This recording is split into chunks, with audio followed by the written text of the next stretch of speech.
Matt, Ashley, the Wall Street Journal is reporting that former President Donald Trump is looking into starting his own political party and that he even already has a name for it, the Patriot Party. As we reported earlier this week, Steve and Nancy Iskowitz claimed their key fobs were deactivated in order to force them to quarantine inside their unit here for 2 weeks. I actually want to step away and show you this mural over my shoulder, the one that's been a topic of debate.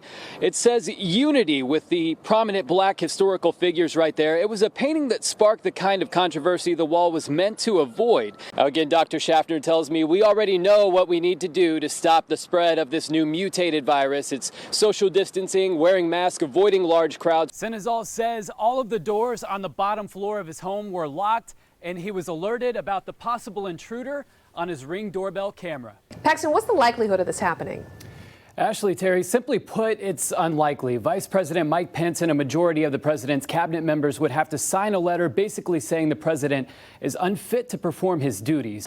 Selena tells me she has one more round of donations to drop off at Wellington Regional Medical Center. She'll do that later this week before Christmas. Whatever the reason may be, millions of Americans are getting set to travel this holiday season, this despite warnings from health experts. Right now, it's too early to tell if President Biden's stimulus package will pass through Congress or how much of it. But if it does, the American Rescue Plan has a lot of proposals that would help people who were hurt by the pandemic. The FBI is warning of armed protests in all 50 state capitals, much like the one we saw in Kentucky just a few days ago. I spoke with officials from both Palm Beach Kennel Club and Greyhound Pet Adoption here in Southeast Florida, and both of them tell me the goal is to get as many of these dogs adopted as possible. Matt, Ashley, it's an industry that's been around for more than 100 years, but after being ignored for a while, sports cards are back and bigger than ever. For decades, this polarizing wall in Lake Worth Beach has been a constant divider for citizens, both literally and figuratively.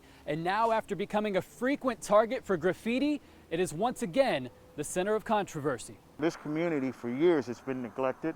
And here, we've been working at this I've been here, like I said, for 10 years, and it's been a topic ever since I've been here. Patrick Livingston has been an active member of the Lake Worth community for more than a decade. Behind the wall used to be predominantly white folks that lived there. And for as long as he can remember, this wall along Winfield Street has been a divisive topic among community members. Why has this wall become such a lightning rod of controversy? Oh. That's a really good question. What is true is there were a lot of racial tension in this community. Now, that's true. Residents say this wall was built in 1954 as a means of segregation to separate the community by race. Once African-American families began to settle on the other side of the wall, they thought it would be nice to make it a unity wall. And that's when they came up with the idea of putting murals on there and be all-inclusive and not it representing what it used to represent in the past. But tensions have flared as the wall, once covered in beautiful artwork and murals, was whitewashed in order to undergo repairs and eventually recreate the original mural, but instead continues to be a target for graffiti. They wanted to tell more of a story of what this community is all about so that folks from all over, when they come over, they'll get the answers that you're asking me right now, because the wall will tell you what it was all about. Livingston says those who continue to spray paint the wall are actually the ones slowing the process of restoring it. Whoever is graffitiing this wall, I'm sure they don't know what's going on. And the only way they'll know, they'll have to get engaged, come down to the meeting, and then have their input. We'll welcome them. Residents and officials tell me there will be a meeting here tonight in Lake Worth Beach to discuss where things currently stand with this wall and what measures will be taken moving forward. In Lake Worth Beach, I'm Paxton Boyd, CBS 12 News. I've covered sports for a lot of years, and I can tell you that mental health is something that not a lot of athletes like to talk about. So combine the pressure for student athletes to perform with balancing academics and a home life, and it can be pretty overwhelming. Mental health, a lot of athletes go through it, really. They just don't really speak about it. November 14th, 2019.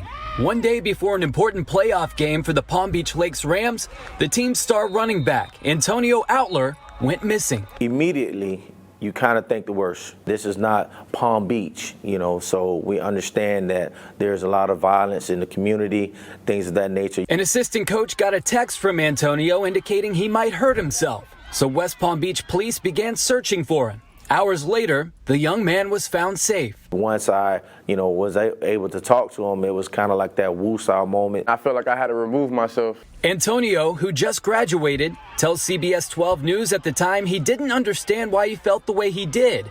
Today, the 18-year-old is outspoken about the importance of mental health awareness. A lot of people are scared of things they don't really know about.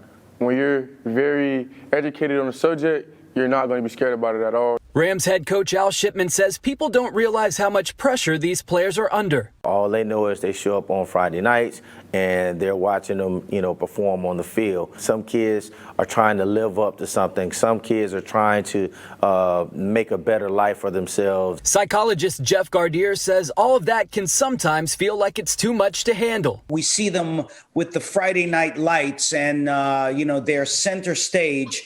We have to understand that they are not immune to what other kids go through with regard to having issues around mental health challenges, but also they are at extra risk, certainly, because they have to perform all the time. I really learned how to balance it. Like, you can't let it stress you out. You got to know that the pressure is on, but you can't let the pressure stress. You can't break, you can't fold. Today, Antonio is back on track. He's headed to the University of South Dakota.